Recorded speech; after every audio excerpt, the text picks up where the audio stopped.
Welcome everyone to the YIVO Institute for Jewish Research. My name is Julia Rothkopf and I'm the Program Associate at YIVO. Today we have Nathan Lucky joining us for today's program, Passing in Print, Non-Jewish News in the Mainstream Press During the Holocaust. Today's fellowship lecture is the Rose and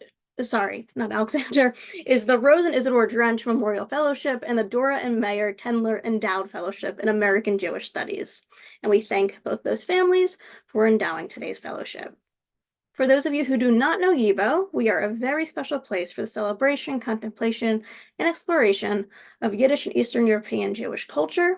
We are located in New York City, where our archive and library contains over 24 million documents and 400,000 books. It's a lot. And these resources are used by researchers from all around the world. We also have lots of classes on Yiddish language and culture, exhibitions, and public programs just like this one, where we aim to bridge the worlds of Jewish culture and our vast library and archival collections. And now I will hand it over to our lecturer today, Nathan Lucky. Thank you so much, Julia, for hosting me. And just give me one moment, everyone, to set up screen sharing.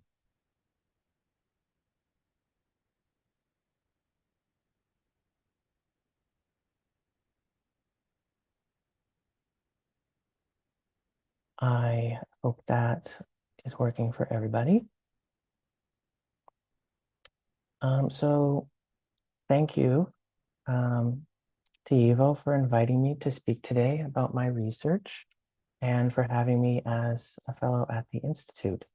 And thank you to everyone in the audience for coming to learn about my research. I'm excited to share with you some of my preliminary findings and look forward to answering any questions you might have. And the title of my lecture today is Passing in Print, Non-Jewish News in the Mainstream Press During the Holocaust. Before we get into the main topic of the lecture, I need to explain to you what a news agency is. So here's kind of the standard definition.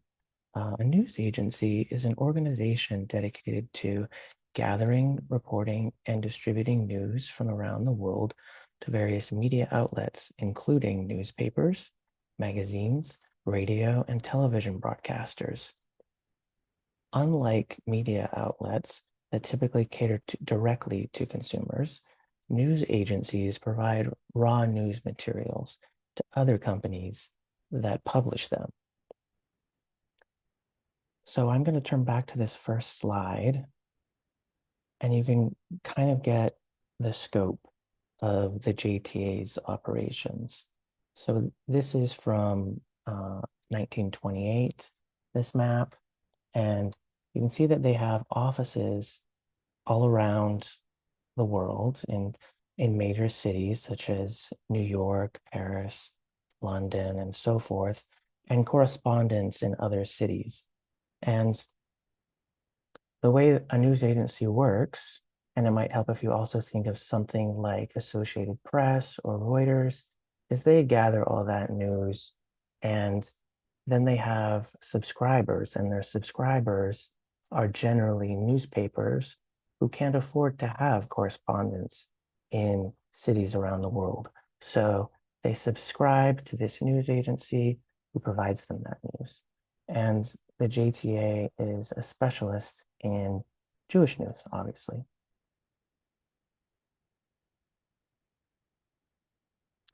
And now here's a bit more detail about the Jewish Telegraphic Agency. It was founded in 1917 by Jacob Landau. He was a Viennese Jew, and he founded it originally in The Hague in the Netherlands. And it was really founded to tell the story about what was happening to Jews in Europe during the First World War. He initially moved it in 1920 to London before settling in New York City in 1922. And that's where it still is today. He had news bureaus in several capitals, as I already mentioned, London, Paris, Berlin, Warsaw, Jerusalem. And Some would close, obviously, during the Second World War, but others would open as well in places like Latin America. In 1938, the JTA had 55 office employees and 87 correspondents. Now, this is just to give you an idea of the scope, as I said. So they're a very large operation, larger than a newspaper, certainly, but not as large as the mainstream news agencies like Associated Press or Reuters, like I mentioned. Their main subscribers were Jewish dailies and weeklies, and they had about 100 subscribers of this kind, reaching a circulation of about 2 million people in 1938. But as I mentioned, that circulation is of those newspapers that subscribe to them. An individual cannot buy the JTA off the newsstand, for example. They also supplied the mainstream press, but to a lesser degree. Now I want to get into how the JTA was affected after 1933 with the rise of Hitler and Nazism. Their correspondents faced continued harassment, and their offices were repeatedly closed or threatened with closure.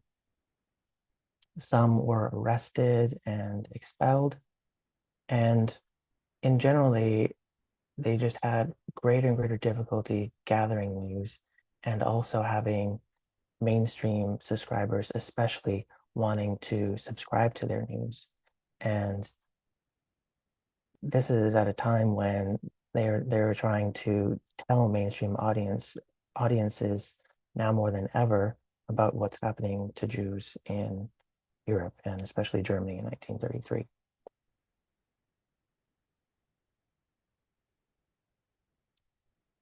And now we'll get into some specific examples of the difficulties and how the agency and individuals tried to overcome them. In the spring of 1933, Michael and Fanny Wurmbrand, editor and administrator of the Berlin office since 1922, were forced to flee to Prague after repeated harassment by the Nazis. They managed a bulletin from Prague for 5 years before relocating to Paris in 1938 and finally to New York in 1940. From Prague, the Wurmbrands used German newspapers as their main source of news about Germany. Because the JTA Berlin office could not print news in their bulletin that risked the wrath of Nazi authorities, even if news about anti-Jewish measures was being printed in the mainstream German press.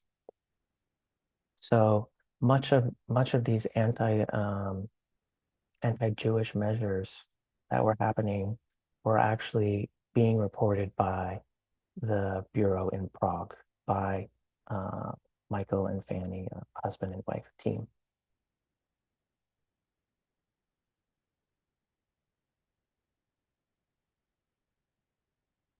On February 11th, 1933, less than 2 weeks after Adolf Hitler became Chancellor of Germany, Jacob Landau wrote a confidential letter to Morris Waldman, Secretary of the American Jewish Committee. Landau worried about the precarious situation of Jews in the country and decided what the best course would be. Since the Jewish community, quote, had no bayonets and navies to defend it, the only force which can be helpful to us, he concluded, was enlightened public opinion, unquote. The best thing to do was to hire an internationally famous American newspaperman to go to Berlin and report on the Jewish situation.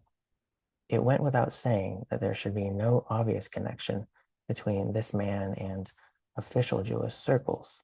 The JTA could act as an intermediary, but the reporter ought to have an incidental relationship to the news agency and have their own circles of politically influential individuals and groups. Landau believed that Germany was susceptible to foreign public opinion, and to have such a renowned correspondent report on this situation could help avert disaster for German Jews. With their Berlin office now closed and no editor or correspondent in the country, remember, because Michael and Fanny Wurmbrand had to flee, Jacob Landau contacted not a man, but Dorothy Thompson, an internationally known American journalist who interviewed Hitler in 1931 and became the first American journalist expelled from Nazi Germany in 1934. She was in Italy at the time, and he asked her to go to Berlin. By April 13, 1933, Thompson was on her way to Berlin and agreed to write several stories for the agency before returning to the US approximately 1 month later. Upon her return, she told the press that not only are the reports about the atrocities against the Jews in Germany unexaggerated, but on the contrary, they are underrated. She also refuted the notion that anti-Jewish measures in Germany were a response to atrocity propaganda published outside of Germany. Quote, for 13 years, the Nazi Party has propagated anti-Semitism and uprooting of the Jewish race. It has been printed as planks in their program, and what they are doing now is only living up to their party program, end quote.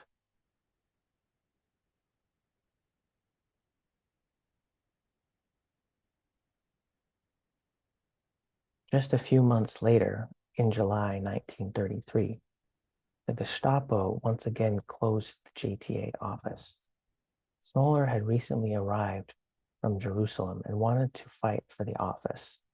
Since the JTA was an American-owned enterprise, he decided that the best course would be to contact Raymond Geist, the acting American consul. Geist phoned the chief of the Gestapo directly. Himmler's assistant, Heydrich, answered the phone and claimed to know nothing about the office's closure. After a few minutes, Heydrich phoned back and said they would reopen the office if Smoller came in for a chat. The consul, Raymond Geist, insisted on accompanying him and forced the Gestapo to draw up an agreement with the JTA that permitted them to continue operating in Germany. This worked for a time, but did not last. On January 6, 1936, 2 Gestapo agents came to Smollar's residence and confiscated all his papers, took his passport, and told him to come to Gestapo offices the next day. The event turned into an international affair that involved the American consul, Secretary of State, and the American press corps in Germany, who viewed it as a test case for the ability of Americans in Germany in general to be unmolested in their daily lives. Stern letters allowed Smolar his passport back, but it was no secret that the Nazi authorities wanted him gone. The Gestapo continued to harass Smolar with raids and summons to their headquarters. In the spring of 1937, Smolar was in Berlin just 3 days before he was visited by the Gestapo and received an order of expulsion. He had to leave within 3 days. The American consulate, including Geist again, the Foreign Press Association in Berlin, the Secretary of State, all pressured the Nazis to rescind the expulsion order. Boris went to Warsaw in business and was never allowed back into Germany again. All efforts at overturning the expulsion failed. The JTA office in Berlin would not open again until 1945.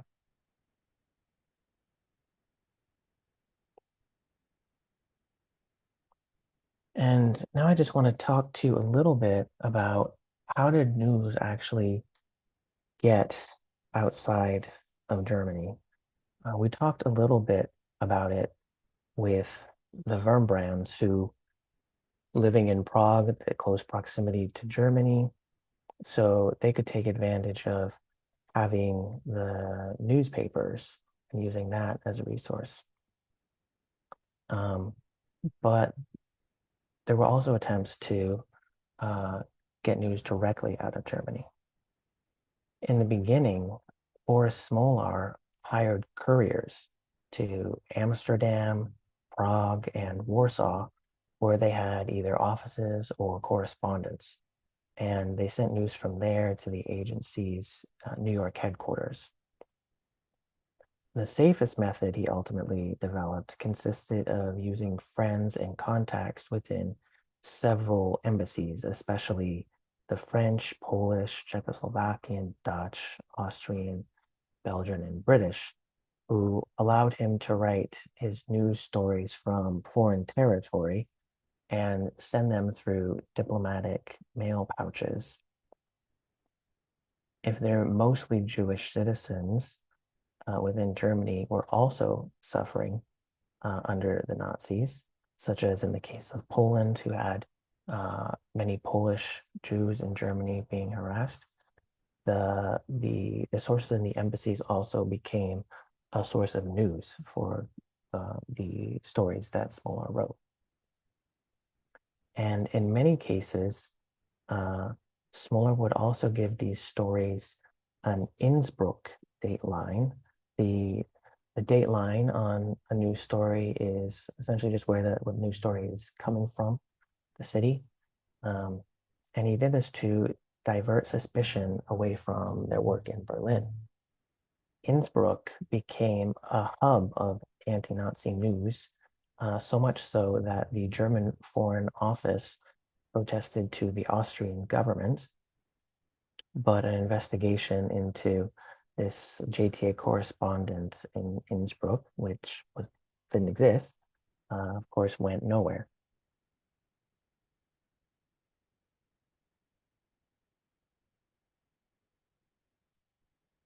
Now that we've seen the difficulties the JTA endured and the various strategies it used in an increasingly hostile environment, both for news gathering and dissemination, I want to introduce a more permanent method that they adopted to gather and distribute news, but also to reach mainstream audiences.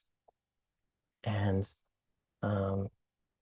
this is a strategy that I'm calling passing in print, which is kind of a play, obviously, on this more traditional term of passing. So traditional passing involves adopting various physical traits, language, religion, behaviors to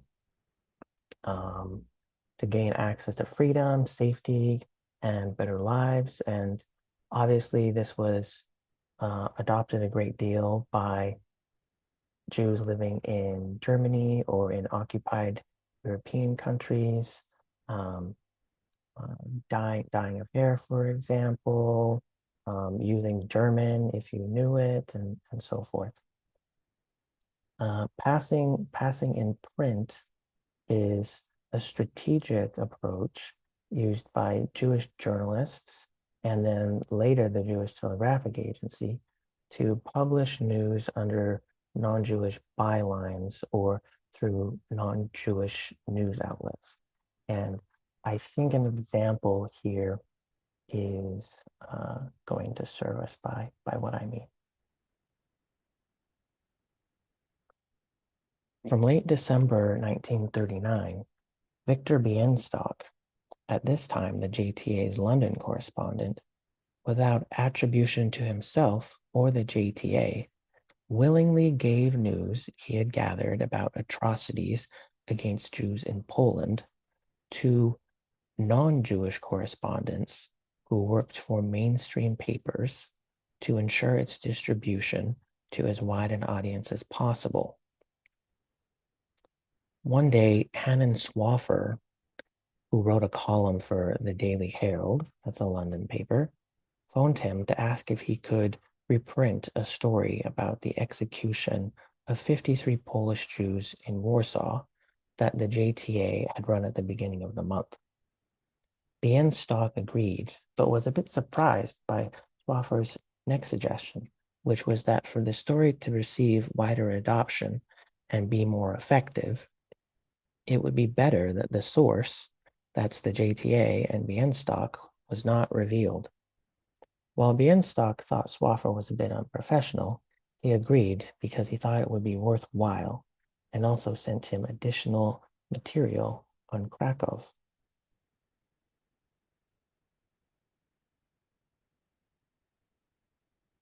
Boris Smolar noted that he also pursued the same practice.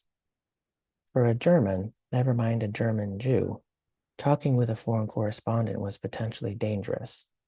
If a foreign correspondent wrote about Jews in Germany, they mostly relied on material produced by Nazi officials. Direct access by correspondents to Jewish sources of news was extremely difficult. Smolar's access to the Jewish community allowed him to share his information with colleagues. He gave this information to Ralph Barnes of the Herald Tribune, to Guido Inderis of the New York Times, and to Louis Lochner of the Associated Press.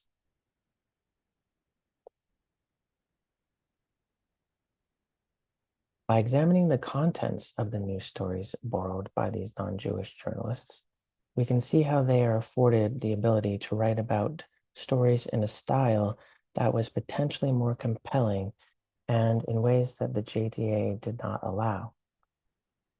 One element of this was that for the JTA's stories to be widely used, they needed to be a particular style that could be broadly applied by newspapers of different persuasions. But another reason is that non-Jewish journalists had license to speak more freely. The report in the bulletin that Bienstock gave to Hanan Swaffer of the Daily Herald was published on December 5th, 1939, titled Flight of Jews from Nazi to Soviet Areas Continues, 53 shot in Warsaw. The first story is a general accounting of this flight of more than 3,000 Jews and the measures enacted by both the Nazis and the Soviets.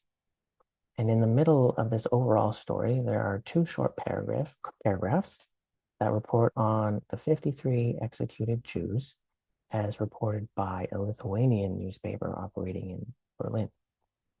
According to the story, the Poles released a Jewish prisoner named Jacob Silbring, who had allegedly shot a Polish policeman.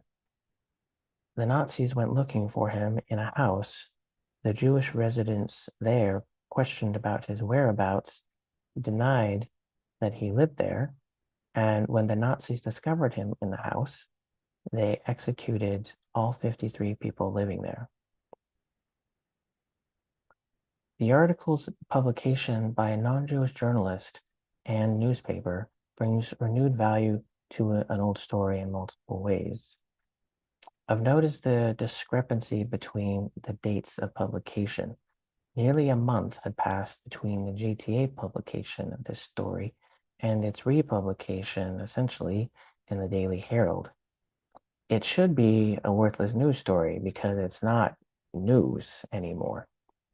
News that is just a few hours old and has already been published loses value as a commodity. Yet in this case, it is given new value because who it is coming from a non-Jewish correspondent and non-Jewish paper.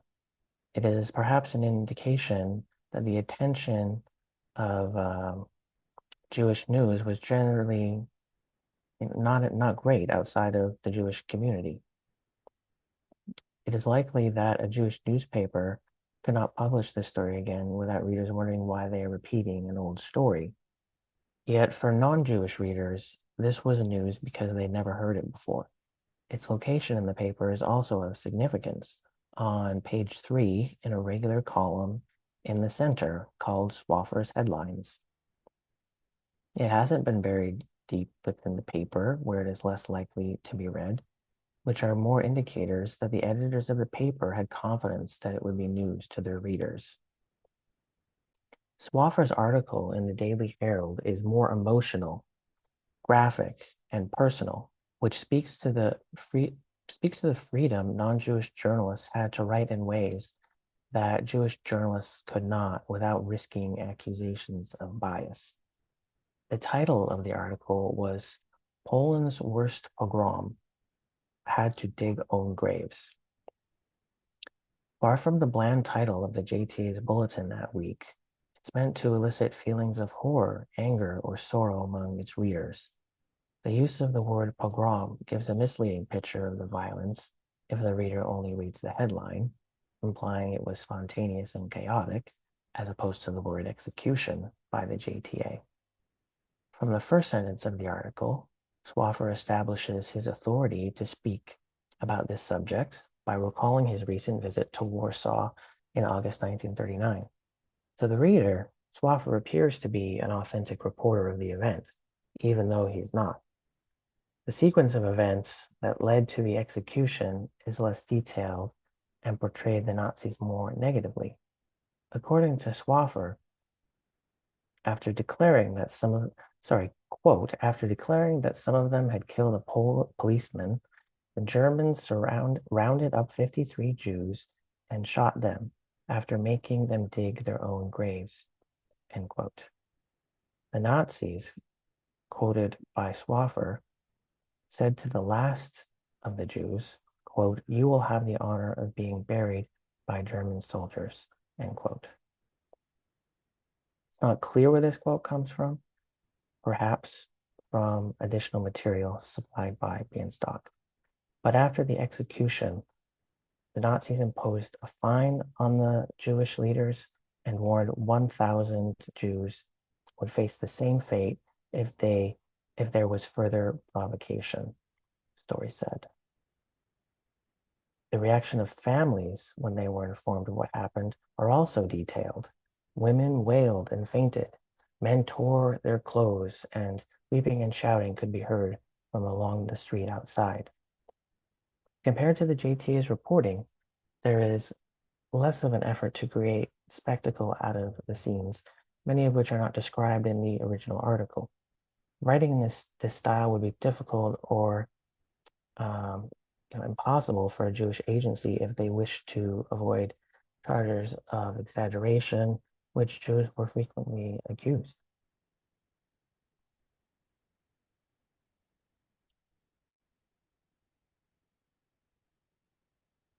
While working with non-Jewish journalists to occasionally reach mainstream audiences was effective, the JTA needed a more permanent solution.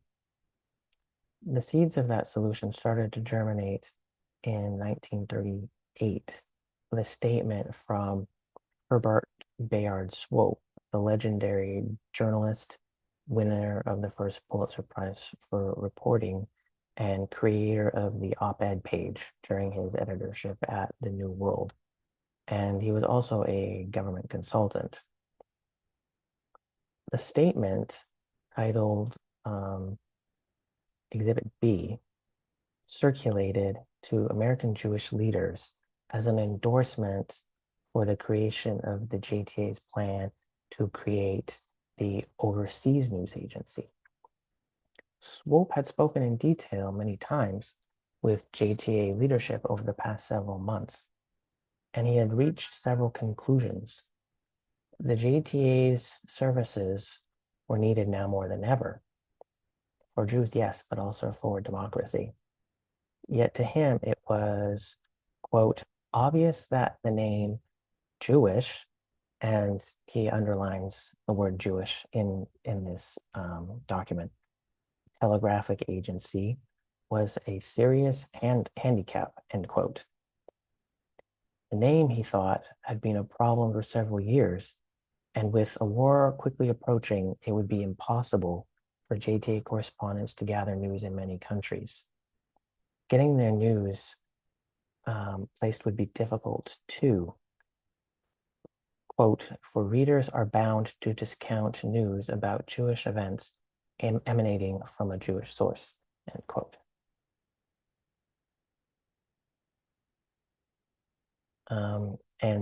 And Swope would, after they found the Overseas News Agency, Swope would go on to be chairman of the board of directors.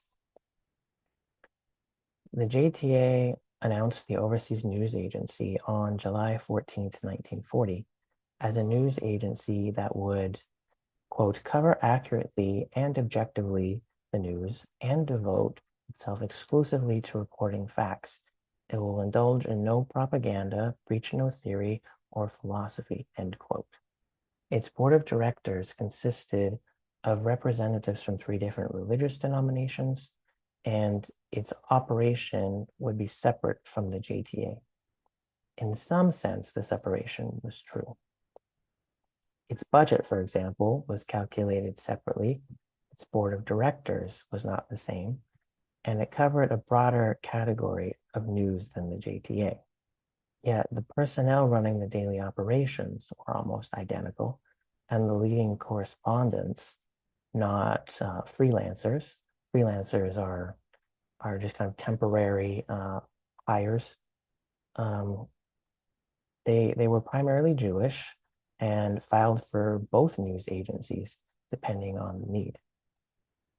What the new name allowed was for the byline in a newspaper article to say Overseas News Agency instead of Jewish Telegraphic Agency.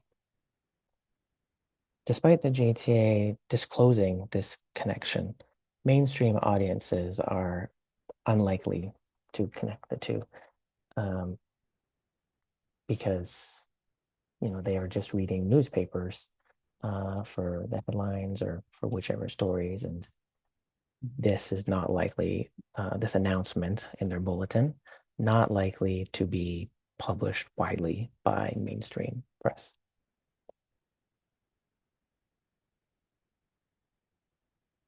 So here I just want to point out to 2 practical examples of how this could be a benefit in practice, in person, not even in print.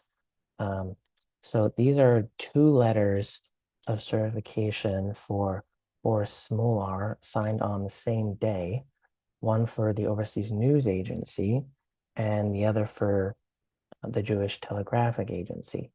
At this time, he was working out of Paris, but would make trips to other countries as needed. Of note is that the Overseas News Agency had not officially even launched their first bulletin, and would not do so for 6 months. These, I don't know if you can see, but January 1st, 1940 is that date on that Overseas News Agency official letterhead, and they don't publish their first news stories until July. But if he presented these essentially letters of introduction, one as a correspondent for a non-Jewish agency, it could open doors that would have otherwise been closed to him.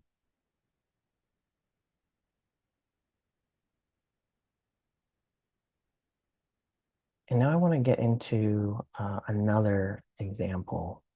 And this is the ONA name, essentially in operation, which had a subtle power. On November 19th, 1941, Victor Bienstock, now officially an ONA correspondent, that's the Overseas News Agency, wrote to their editor, Hyman Wishengrad, that he hoped a story from Kiev he had given to a Marine flying to New York had made it to him. The story did not pass through the local censors, he said.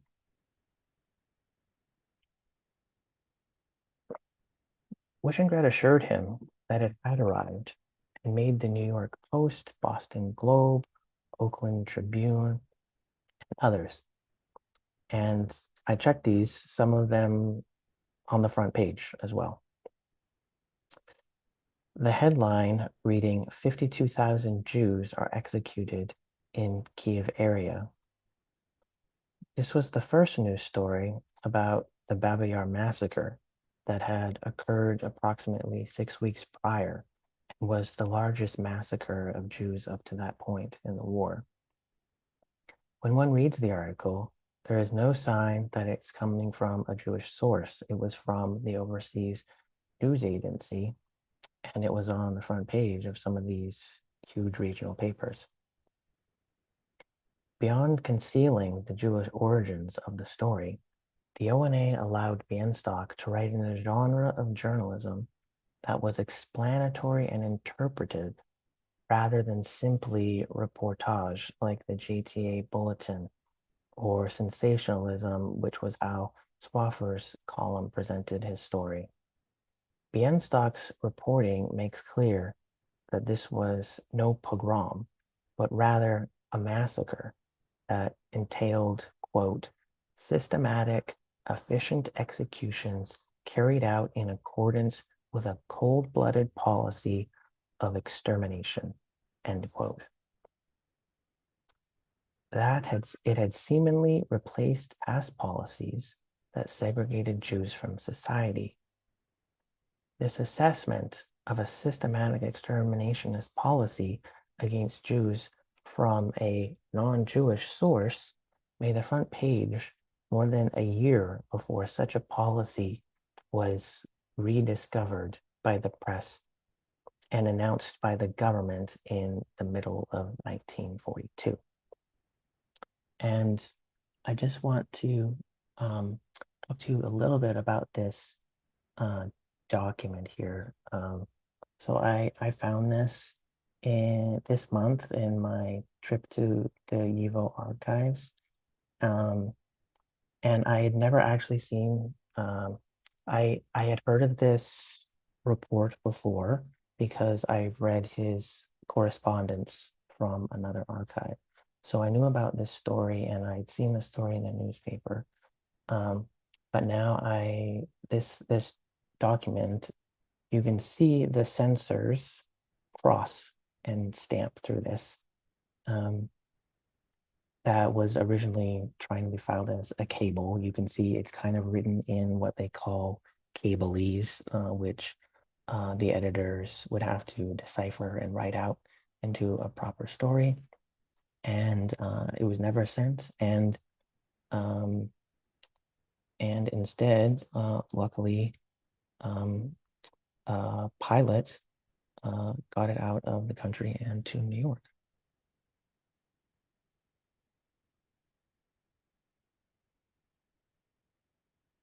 The strategy of passing in print, as explored in this lecture, shows how Jewish journalists and the Jewish Telegraphic Agency adapted amidst a hostile environment to their voices and stories. By anonymously integrating the reports into mainstream media, these journalists not only amplified the dire realities of European Jews under Nazi persecution, but also strategically navigated the constraints of a biased media landscape. This method allowed them to maintain an image of impartiality and avoid accusations of bias, thereby ensuring their critical news reporting reached a broader audience. Through their maneuvering in the press, these journalists highlighted the importance of media as a battleground for recognition, demonstrating that the flow of information can be as crucial as the events it describes in shaping public awareness.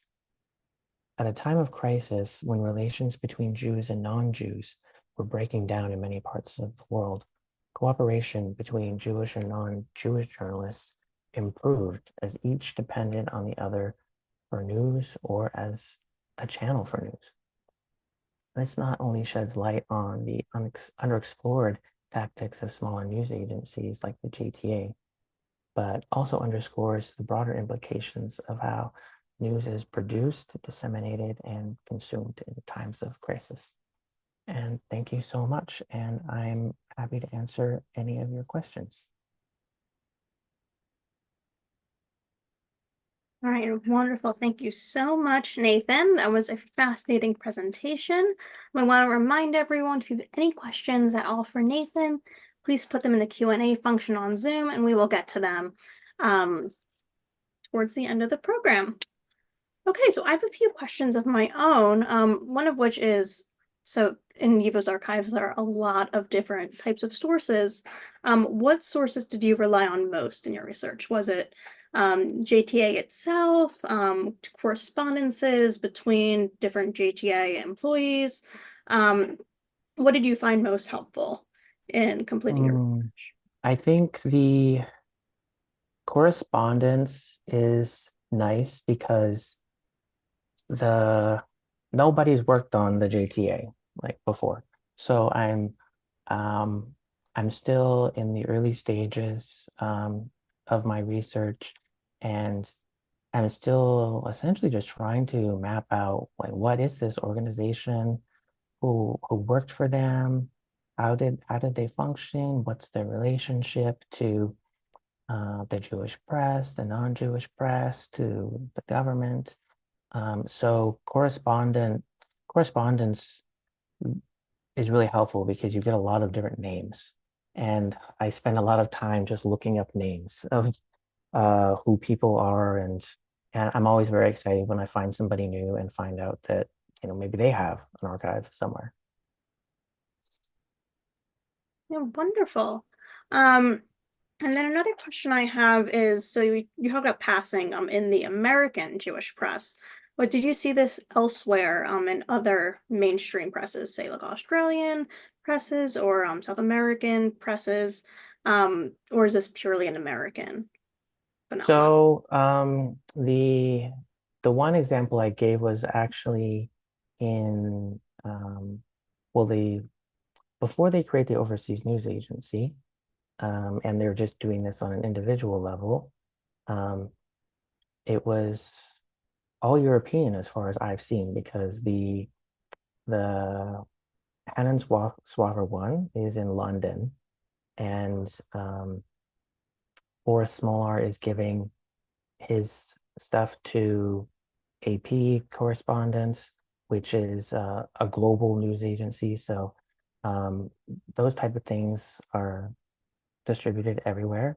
But as far as the overseas news agency, they were primarily a North American operation. During the war, they did open offices in Latin America as well, but mostly catering to mainstream American newspapers. Great. We have few audience questions. One is a comment that just says, continue with your research. We have a very Thank you. passionate person in our audience. So one audience question we have is, this person read Buried by the Times about how the New York Mm. Times buried stories about the Nazis, atrocities against the Jews. And in your research, did you see this happening? Did you find any editorial decisions that led to downplaying of the Holocaust in the Mm. press? Sure. I've also read Buried by the Times, and interestingly, the Times, as the reputation uh, it has during this time, unsubscribed from the Jewish Telegraphic Agency bulletin. But when they founded the ONA, they subscribed to the ONA. So they're essentially, they got back in, but not under this Jewish name. Um, as far as downplaying, um, I can't say that I've I've noticed it, because I'm right now not really focused on looking at um, the content, I guess, of different newspapers. I'm more focused on like the behind the scenes and these different networks, and how news is actually getting into the newspapers. But the main reason that they're creating the overseas news agency and for this passing phenomenon is because they think that nobody is going to trust the news if it's coming from an explicitly Jewish source. Um, and also of note is the Associated Press as an organization had partnered with the Jewish Telegraphic Agency for many years, and they had an agreement where Associated Press would distribute their news to their subscribers, and it's a massive organization. I think I said the JTA had 100 subscribers. Associated Press has like 1,300 subscribers. So they're reaching almost every newspaper in America, and they unsubscribed from the JTA, I think in 34, just because it became too difficult for them to continue operating in Nazi Germany, being a subscriber to the JTA. And I don't know how much you know about AP in Nazi Germany, but they had a compromised relationship where AP continued to operate until 1941 um, and did some fairly unethical things. Thank you. We have another question. We've discussed a bit about censorship. And so who were the people at these news agencies, at these newspapers who were censoring, and were based, um, who were these people who made the Jewish, um, the Jewish journalists, who made them feel like they had to hide their Jewish affiliations? Well, I don't think it's necessarily um, people at newspapers or other news agencies that are making the JTA feel this way. I think it's um, one, it's somewhat about access. Um, like I mentioned with this kind of double document with the ONA and the JTA, they work for the same agency, but maybe you want to show the ONA one to get into Romania, let's say, or Hungary. So it's somewhat about being able to get into places so you can get news. Um, I mean, for actual censorship, most of it is happening at the censor office, which is usually the post office or adjacent to the post office. Um, and it's really hard to say how they make their decisions. The journalists themselves don't know. Um, and it's something that they write about constantly about the censor garbled this message. And you can see in the archive, you can see documents that have like whole paragraphs like physically cut out of a page. This is the censor at work, and nobody's exactly sure why sometimes things get censored. I'm not sure why the Babar story was censored, for example, because that was when he would have been an official war correspondent for the U.S. Army. So mostly those are being censored because they give away operational details. Like you don't want the enemy to know that something is happening in this theater of war. Um, so I sometimes you can't really know why something is censored. Thank you. Another question I have, so you mentioned that um, one of the first things you mentioned was about how there was the headline was something about pogroms, and it was on page 3 Mm. of the newspaper. So a very if you're just sort of looking through the newspaper casually, you would see it. It's very prominent. So how did the public, when these different stories of Jewish persecution ended up in the paper, how did the public, both Jewish and non-Jewish, react to it? So knowing how the audience reacted is very difficult to impossible.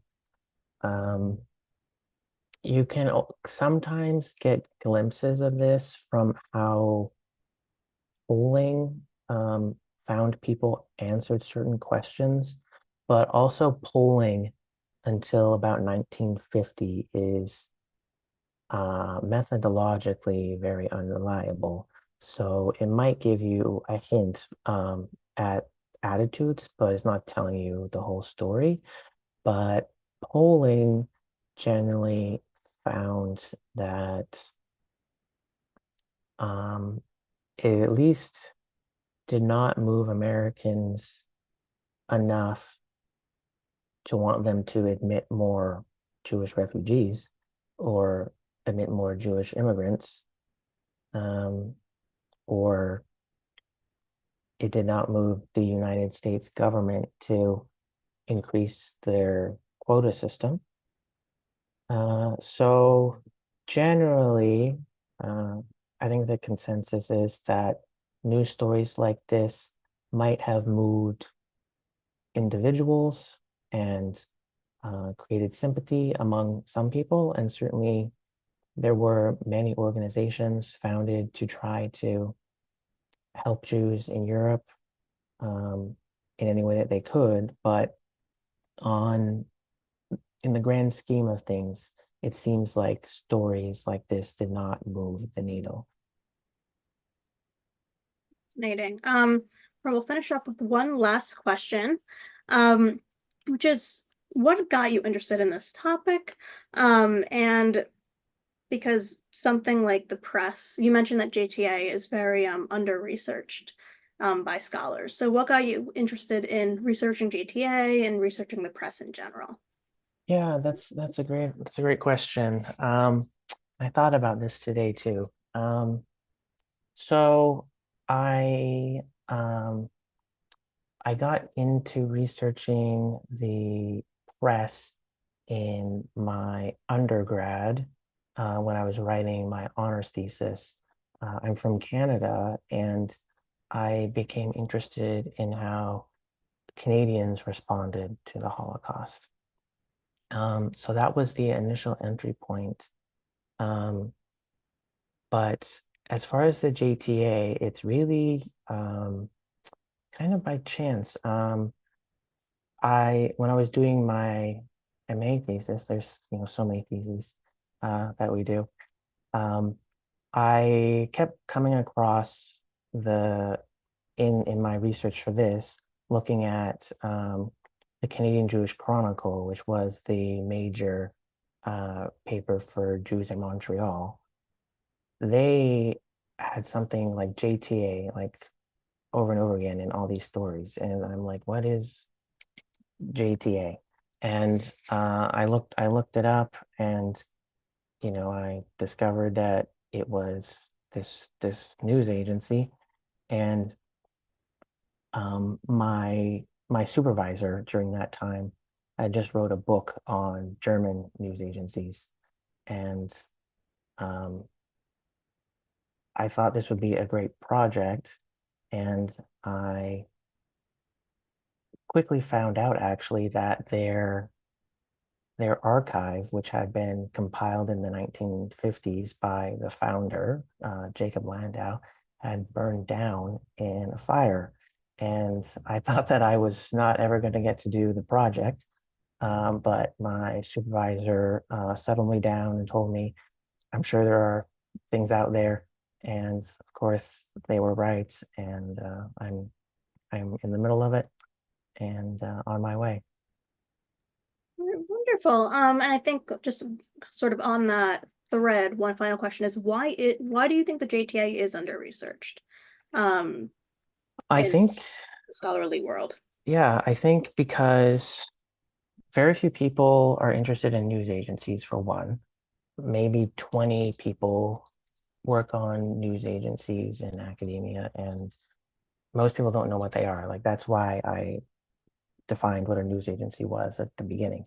Um, because people research the press a lot and are interested in maybe like buried by the times, right? It looks at one particular paper, it looks at publishers of that paper and the editor, journalist. Um, but the news agencies are really a step behind, right? They're kind of how the news actually works behind the scenes. And they produce almost all news in the world. So it's fascinating to me, these behind the scenes networks and how the news functions.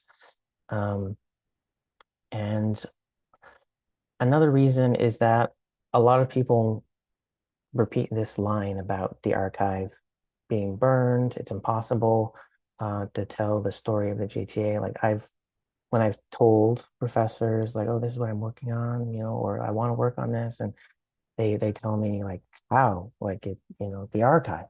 And so it's become something, that people assume, but it's possible. Yes, it's possible. And UVO has a lot of resources to study the They JTA. do. So wonderful. Thank you so much, Nathan. This was a fascinating presentation and really illuminating, especially for an under-researched topic like the JTA, under-researched and important topic like the JTA. So thank you everyone for joining us today, and we hope you will join us at a future program. Thank you so much, everyone, and thank you for the great questions. All right. So feel free to take a look in the chat. My colleague August is putting a bunch of links in there. I'm including the link to rewatch and share this program. And I'll keep the Zoom room open for another minute or so that way people can collect all the links and take a look at the Q&A and catch anything they missed.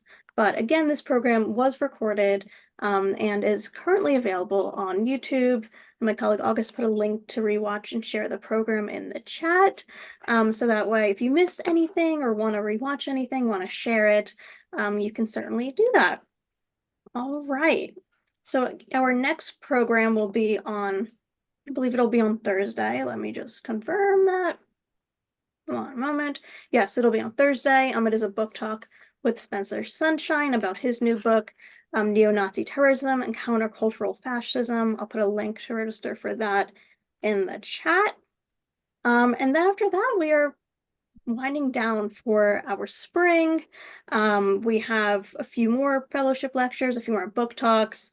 We have an exhibition opening if you're local to New York City about the National Desertion Bureau and runaway husbands. So really fascinating topics that we have coming up. And then after that, we have our whole Yiddish Civilization lecture series that happens in June and July, and that will be 2 days a week. Half the lectures are in Yiddish, the other half are in English, and that corresponds to our Yiddish summer program. So thank you so much for joining us, everyone. I'm going to go ahead and close the Zoom room. But again, if you have any questions, please let us know. I'll put an email in the chat, info@uvo.org. So that way, if you missed anything, have any questions, you can certainly reach out to us. So thank you everyone for joining, and thank you, Nathan. Thank you. Thank you, Julia.